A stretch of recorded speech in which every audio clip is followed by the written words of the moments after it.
Assalamualaikum warahmatullahi wabarakatuh. Welcome back lagi di channel aku.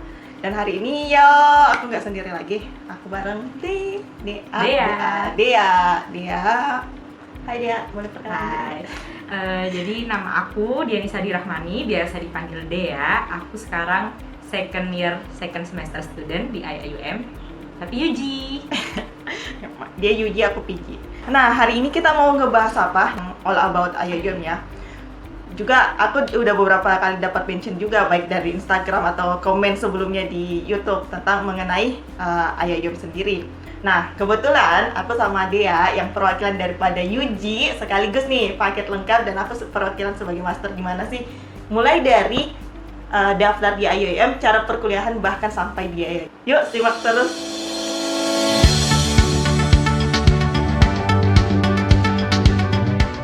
Nah, oke, sekarang kita mau ngebahas cara apply di IAIUM untuk UG dan PG. Kalau aku Dek nih, kalau sebagai master student untuk apply di IAIUM sendiri itu, jadi nggak ribet sih sebenarnya, dan nggak ada tes ya, nggak ada tes yang kayak misal di Indonesia kira harus PTN gitu, nggak ada. Jadi langsung apply aja. Jadi nanti kita buat aplikasi, nanti ada websitenya, akan saya lihat di link di bawah ya websitenya untuk daftar. Ya, buat aplikasi. Jadi nanti kita tinggal buat aplikasi, apply semua berkas kita, jadi tinggal upload berkas kita. Nah, berkasnya itu kalau untuk master sendiri mulai dari ijazah, transkrip nilai, paspor, dan lain sebagainya. Pokoknya ada deh, nanti diminta di di aplikasi tersebut gitu. Kalau syarat lain nggak ada untuk tes ya. Jadi setelah apply itu aplikasi kita send, nanti akan dapat email 2 minggu paling cepat atau sebulan kayak gitu. Apakah kita keterima atau enggak? Nah, kalau Yuji Dek, gimana nih? Kurang lebih sama ya Kak ya. Cuma sama sih transkrip nilai. Kalau Kakak mungkin IPK S1 ya? Iya. Kalau aku nilai SMA UN. Oh iya. Nah, berarti Ya. SKHU S1 ya? Iya. SKHU ijazah, terus ada akte kelahiran kakak, terus karena kita di luar negeri harus punya paspor waktu itu. Setelah itu ya sama, nunggu email offer letter. Ya, benar. Gitu. Jadi kayak simple banget sih sebenarnya untuk apply-nya di IAIUM itu. Tapi tetap ada biaya kalau untuk pendaftarannya, ya, ada biaya. Jadi kayak nanti aku lupa ya berapa ya awal. Jadi 300 ringgit Kak. Oh, 300. Berarti sama. Nggak ada bedanya PG dan UG. Kalau untuk daftarnya ya, itu baru daftar, baru apply gitu.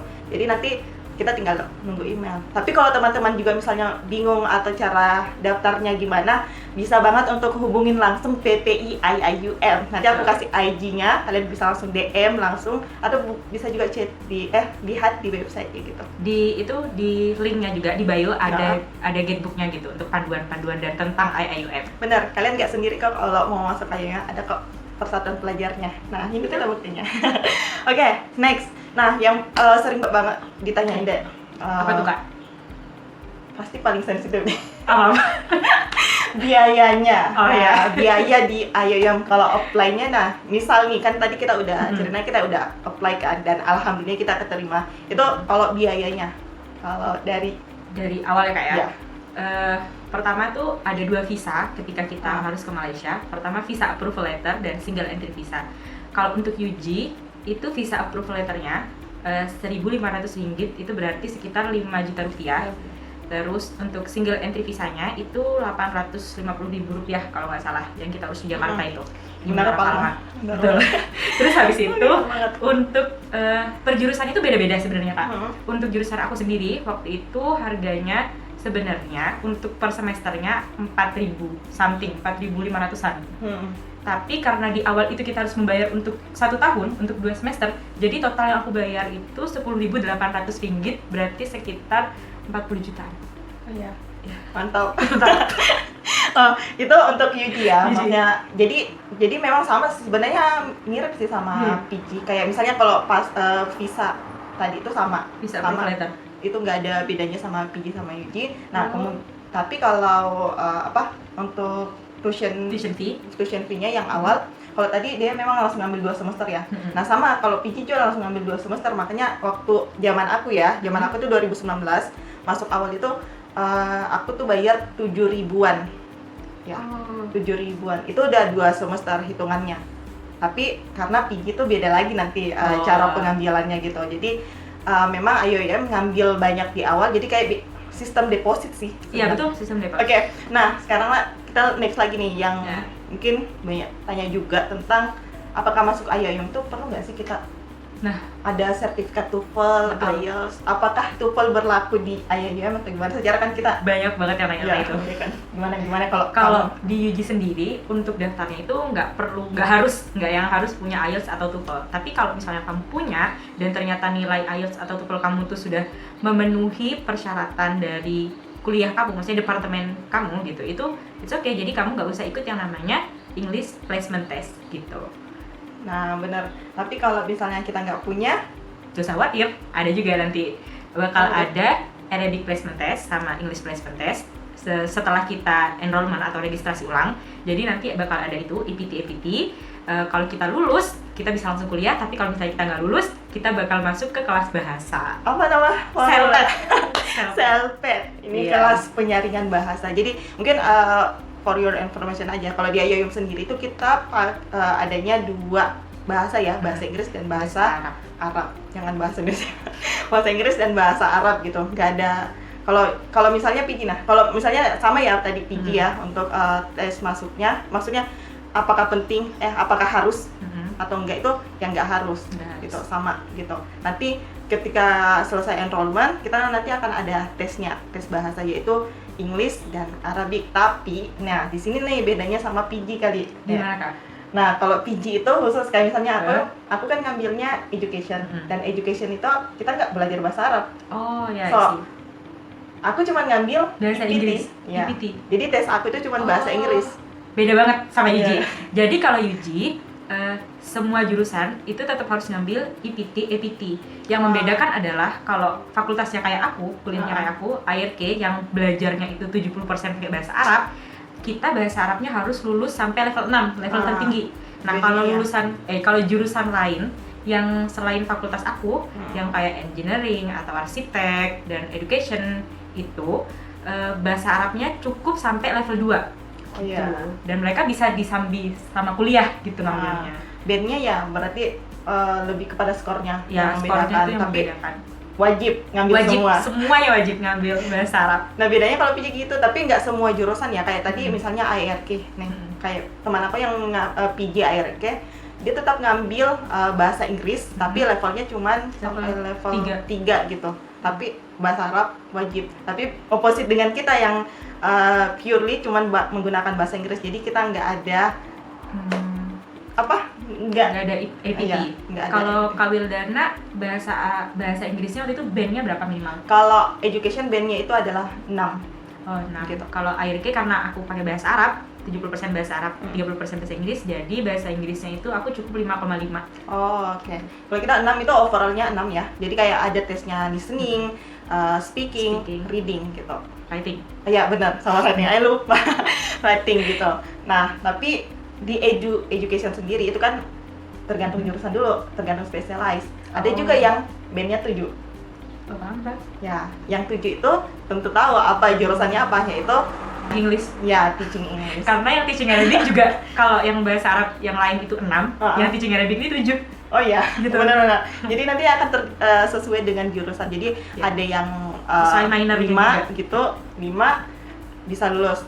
Nanti jurusannya apa kayak gitu. Nah, sip. Oke, next adalah sistem kuliah. Sistem kuliah di mana sih? Gimana sih? Kalau di untuk sini ya? PG dulu ya. Kalau aku sih di sini jurusan aku harus menghabiskan sebanyak 131 credit hour atau 131 SKS, dan itu udah include subjek wajib dari university, ada dari fakultas, ada dari departemen, dan ada subjek elektif gitu. Terus mungkin yang membedakan antara di sini dengan di tempat lain gitu ya, cara kita pilih subjek ini menurut aku unik banget sih Kak. Karena kalau di Indonesia itu kan namanya KRS ya. Nah kalau di sini tuh prereq, dan biasanya yang aku tahu kalau di Indonesia itu kakak aku tuh kuliah tapi temannya tuh sama terus gitu loh dari semester 1 sampai semester 8. Sama sih aku S1 jadi dari semester 1 sampai semester 7. Kalau semester 8 kita udah skripsian, udah udah baik. Ya. Kalau sampai semester 7 ada perkuliahan tuh temannya itu aja terus. Jadi kelasnya tetap karena sistem kita ada sistem belanja. Bukan sistem belanja, maksudnya sistem paket. Oh, sistem paket. Ya gitu. Jadi kalau kakak itu setiap semester udah ditentukan gitu ya, ngambil apa. Nah kalau di sini tuh enggak, jadi kita tuh bebas memilih apa yang akan kita pelajari di departemen itu gitu. Dan kita juga bebas milih guru, milih venue-nya juga bebas, mau yang jam berapa gitu. Jadi kita tuh bahkan bisa satu kelas sama anak PG. Jadi di satu kelas itu kebetulan ngambil subjek itu nyampur, ada level 1, level 2, level 3, level 4. Bahkan ada dari jurusan lain yang ternyata dia ngambil elektifnya jurusan kita kayak gitu. Jadi mix gitu. Jadi serunya kayak gitu. Jadi kayak nggak bosan gitu kadang. Semester ini kita ketemu ini deg-degan juga sih Kak, kayak aduh semester ini ada ketentuannya nggak sih misalnya berapa SKS yang kamu harus habisin dalam satu semester gitu? Ada. Kalau satu semester itu, nah ini juga yang membedakan, kayak mungkin dikit banget gitu ya kalau menurut anak-anak di Indo. Kita tuh minimal cuma 15 Kak. 15 kredit hour. Nah, mungkin buat anak-anak di Indonesia itu dikit banget sih 15 kayak gitu kan. Karena di Indonesia tuh setahu aku orang-orang ambilnya 23, 24 kayak gitu. Kayak gitu loh, maksudnya pas dalam S1. kadang sehari tuh kayak karena ngambil banyak SKS, tuh kadang kuliahnya dari pagi sampai malam gitu. Oh, kalau kita tuh kayak ngambil 18 aja tuh udah wow kayak gitu loh. Ya, tapi aku perhatiin lebih sibuk Yuji lah di sini. Iya, karena kan kita lebih banyak kelasnya. Dan di sini tuh untuk bisa ambil kredit hour 20 ke atas itu ada persyaratan nilainya kayak gitu. Misalnya kalau udah mencapai, kalau nilai kamu CGPA kamu udah 3,2, oke kamu boleh ambil 21 subjek gitu ya. 21 kredit hour gitu. Nanti kalau misalnya kamu udah 36, oke kamu boleh ambil 24. Sih gitu. Jadi kayak misalnya kalau 20 ke bawah masih oke. Kalau 20 ke atas ada persyaratan. Ya. Kalau PG sendiri itu kita akan milih dulu kita mau research only, mixed mood atau coursework only. Jadi ada 3 nih untuk PG sendiri. Untuk PG kita ada 3 pilihan gitu. Nah, kebetulan aku ngambilnya mixed mood. Mixed mood itu apa? Adalah aku ngambil subjek lengkap dan tapi juga aku nambahin research. Nah gitu. Tapi kalau yang research only, dia tuh cuma ngambil yang core aja, yang ngambil research method gitu. Habis itu udah deh, mereka nggak ada kelas, langsung penelitian gitu kalau PG. Nah, tapi kalau ngambil coursework only, jadi tuh subjeknya kan lebih banyak dibandingkan yang ngambil mixed mode. Itu kayak nambah elektif lagi 2 atau 3 elektif gitu. Kemudian mereka tetap nulis paper, cuman disebutnya mini paper gitu. Jadi bukan tesis gitu. Mereka bukan tesis. Kalau aku kan buatnya tesis. Nah, kalau mereka lebih ke mini paper gitu. Dan mereka nggak pakai defense atau apa segala macamnya. Berarti kakak itu ada subjek tesis juga iya. Iya benar. Nah, sedangkan subjeknya itu ada 3 pilihan ya. Jadi ada 3 tingkatan. 1 core subjek itu wajib kita ambil. Kemudian ada juga specialize. Specialize-nya kita itu sesuai dengan jurusan aku. Contoh kalau misalnya aku education ya. Jadi aku punya 6 specialized di departemen aku. Kemudian 4 core-nya. Nah, gitu untuk mixed mood. Habis itu kalau yang ngambil coursework only itu tambah 3, kalau aku nggak salah 2 atau 3 subjek lagi dan itu namanya elective. Elective itu kita bisa ngambil subjek di luar dari specialized-nya kita. Jadi campur. Tapi kalau sistemnya itu sama tadi, misalnya kayak di IDEA kita itu ada pre-reg-nya juga, jadi kita bisa aja sekelas dengan senior kita atau bahkan sama junior kita gitu langsung. Tapi kalau yang kelas core itu tuh kelas yang besar namanya, soalnya kan misalnya di education berapa departemen di situ itu bisa ketemu jadi satu gitu. Jadi itu serunya gitu. Tapi terkait dengan misalnya biaya ya, biaya kuliahnya lagi tadi kita udah biaya. Kalau per subjek, kalau di PG kan kita ngitungnya misalnya semester ini aku ngambil 3 subjek ya. Nah, nanti di hitungan biayanya itu tuitionnya itu akan menghitung berapa subjek yang kita ambil gitu. Jadi nggak per semester. Jadi depends on. Jadi kalau kamu ngambil subjeknya cuma 2 semester ini, ya kamu cuma bayar tuition itu gitu. Jadi memang sistem belanja gitu. Nah, kalau Yuji sama nggak kayak gitu? Aku nggak Kak. Jadi kita per semester emang udah ditentuin sekian tuition fee-nya. Jadi untuk aku, jurusan aku 3.500, Tapi yang harga terbaru sekarang 6.000 itu kita mau ambil 15 kah 18 kah harganya tetap. Oh gitu. Iya. Jadi Nggak bedanya hitungannya kalau per UJ. subjek gitu kan. Kalau UJ itu lebih kepada misalnya berapapun subjek yang kita ambil, bayarnya tetap sama. Kalau sekarang 6.000 ya. 6.000 untuk Oke. jurusan aku. BTW, for your information, jadi tuition itu juga semakin tahun semakin naik gitu. Jadi selalu update khususnya untuk tuitionnya seberapa. Jadi kalau misalnya di aku dulu 7 ribuan pas masuk, kemudian subjek aku per semester dulu itu satu subjek itu dengan 3 credit hour itu cuma 1.050 ya. Sekarang itu udah beda lagi gitu. Jadi nanti cek ya. Dan itu tergantung dari jurusan kalian. Iya. Oke. Yeay, sekarang kita masuk di segmen. Oh, ini pertanyaan yang paling sering juga mengenai tempat tinggal di IAIM. Oh iya betul. Nah, Pada banyak yang kepo sih. Aku kayak room tour dong, room tour gitu kayak. ada nggak sih bedanya roomnya Yuji dan PJ? Aku juga baru sih beberapa minggu yang lalu nanya gimana sih roomnya gitu. Iya. Gimana tempat tinggalnya di IAIM? Yuk, Kalau PJ. aku Yuji. tinggal di asrama. Ah. Jadi asramanya ini ada yang reguler, ada yang VIP juga ya. Iya. Tapi aku yang reguler. Dan Udah panggilnya di sini mahalan deh. iya mahala. Oke, pakai mahala. Jadi mahalanya tuh ada yang reguler, ada yang menengah, ada yang VIP juga. Jadi Oh, kalau iya. aku yang reguler itu satu kamar itu ada 4 kompartemen.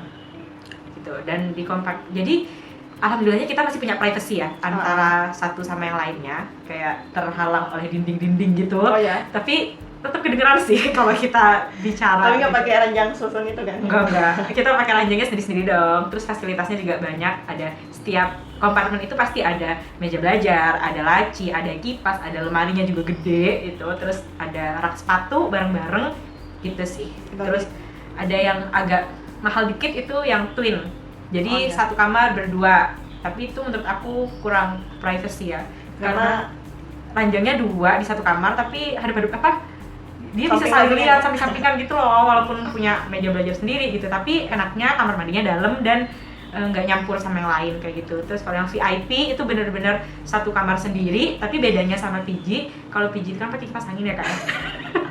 Kalau yang VIP ini pakai AC dong, kipasnya juga ada, kamar mandinya juga dalam, bisa air panas, bisa air dingin. Oh ya. Iya, VIP banget. Kalau tempat tinggal itu kalian don't worry ya, karena termasuk IUM itu beberapa hari yang lalu ya kalau nggak salah itu termasuk salah satu universitas di Malaysia yang mendapatkan reward atau anugerahkan tempat kuliah dengan asrama terbaik, dengan maksudnya Wow. ya karena udah tertata untuk asramanya sendiri. Jadi asrama itu berada di dalam kampus, jadi jadi internal tempat kuliah kita ada di tengah, tapi nanti asramanya itu ada di samping pinggir-pinggir, tapi tetap dalam kawasan kampus gitu. Ini khusus yang semua berlaku ya di semua kampus di IAIM, kampus IAIM. Nah, kalau PG sendiri tadi roomnya ya aku juga regular sih, tapi bedanya PG itu dia emang private sih. Private emang sendiri-sendiri, namanya PG ya, lebih fokus kali ya, makanya dibuatin kayak gitu. Jadi PG itu lebih privacy, jadi ruangannya mungkin lebih besar ya, Gede banget nih. lebih besar dan lebih nyaman lah, Iya. nyaman gitu. Cuman ya kayak gitu, kita nggak ada teman untuk ngobrol mungkin kalau gitu. Iya. Banyak ngobrol. Kalau di sini ya udah kita keluar kamar, hai gitu kan sama tetangga. Kita kan kenalkan sama tetangga. Jelas. Oke. Jelas, kita harus tetap saling kenal mengenal gitu, walaupun beda-beda negara di sini. Nah, kita masukin lagi nih biayanya, sama nggak sih biayanya PJ sama UJ? Oke. Kalau PJ sendiri, ya karena juga private-nya lebih high ya, maksudnya dari high. Ya dibandingkan anak PJ ya. Iya. Jadi tuitionnya juga, pembayarannya juga lebih mahal sih, 1.500 gitu. Satu SMK. Satu semester Wow. gitu. 2 kali lipat aku dong. Lebih aku itu satu semester mahalahnya cuma 650. Iya, 600. 650. Ya, Gitu. itu sih. Ya, tapi gimana dong? Kalau yang VIP jauh banget ya. Kalau yang VIP ini per bulan itu 800 ringgit dan itu belum termasuk listrik. Oh, Bayar sendiri ya? Listriknya bayar sendiri. Benar-benar.